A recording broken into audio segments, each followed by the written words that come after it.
Magandang araw po sa ating lahat. Ayan, so pasensya na po kayo mga kaalbularyo na minsan lang tayo makapag-upload ng video. Dahil sa linggong ito, medyo marami-rami ang lumapit sa atin na gustong magpahula. Pero ang iba ay tinanggihan ko. Hindi sa tinanggihan na umaatras tayo sa problema ng sasakyan. Tinanggihan ko kasi dahil pati future nila ipahula pa sa akin. Pastilan dolor. What?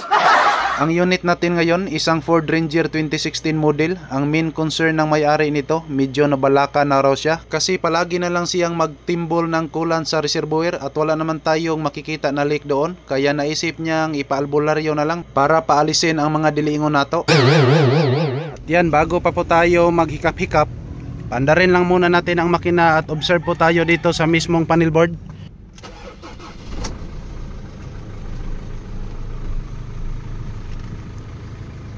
Yan, so base po sa nakikita natin ngayon ay wala namang indicator light.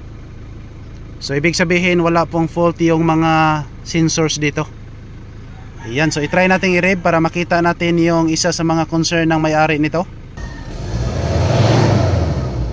Ang concern lang po ng may-ari nito ay yung usok ay sobrang puti na lumalabas tuwing umaga. At dito titingnan lang muna natin yung dipstick. Tanggalin natin yan at para makikita natin kung wala bang usok na lumalabas. Ayun. So kita nyo ngayon mga kalbularyo. Yan.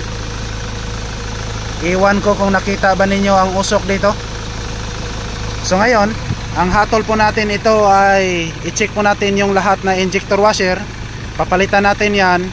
At saka sa yung concern ng may-ari na palagi na lang siyang magdagdag ng coolant dito sa mismong reservoir at wala naman tayong nakikita na water leak dito.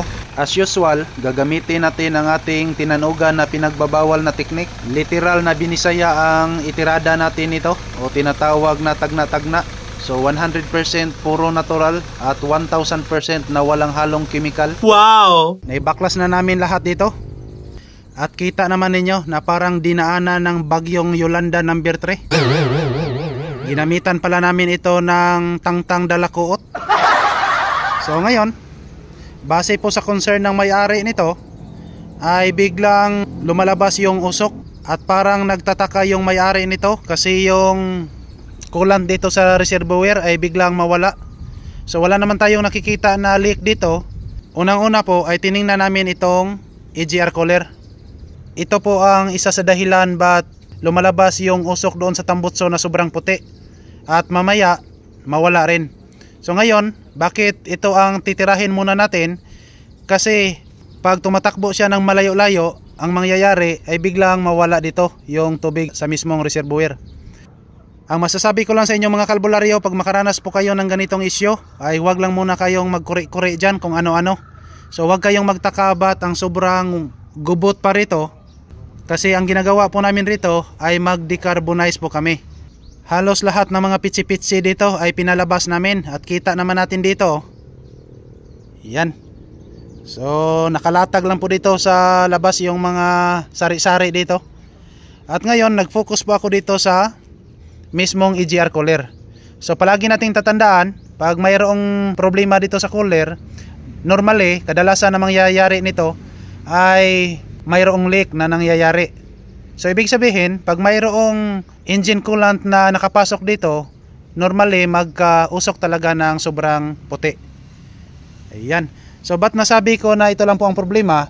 Kita naman natin ngayon mga kalbularyo. Ayan o. So mayroong indikasyon dito. May kulay green. At ito po ang isa sa mga palatandaan na coolant galing talaga ito, ang tubig na ito. Ayan. So ang hatol po natin dito, magpalit po tayo ng buong EGR cooler. Papalitan natin to. Kasi ito lang po ang dahilan ba't sobrang puti ng usok sa umaga at bigla naman siyang mawawala pag umiinit na yung makina. So sa ngayon, ito lang po ang papalitan natin at syempre, linisan lahat natin yung mga naka-carbon deposit rito. At hindi natin kalimutan na yung usok na lumalabas kanina rito, isa rin yan sa dahilan pag may problema na rin ang ating injector washer. Para wala na tayong duda, papalitan natin yung lahat na injector washer. para magkaalaman na mamaya kung may development ba talaga ang ating hula-hula rito. Ayan, so proceed po tayo.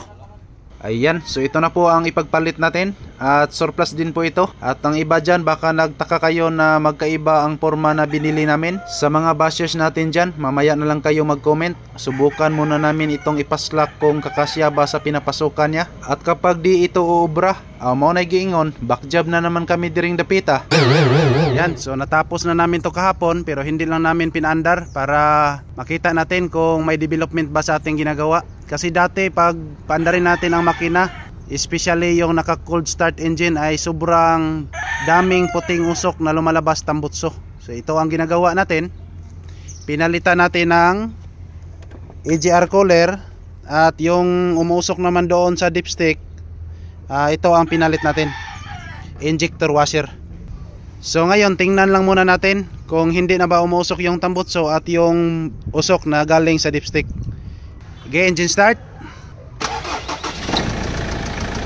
Ayun. So bunutin natin to. Ayan o. So wala nang usok na lumalabas dito sa dipstick. Tingnan natin doon sa tambutso.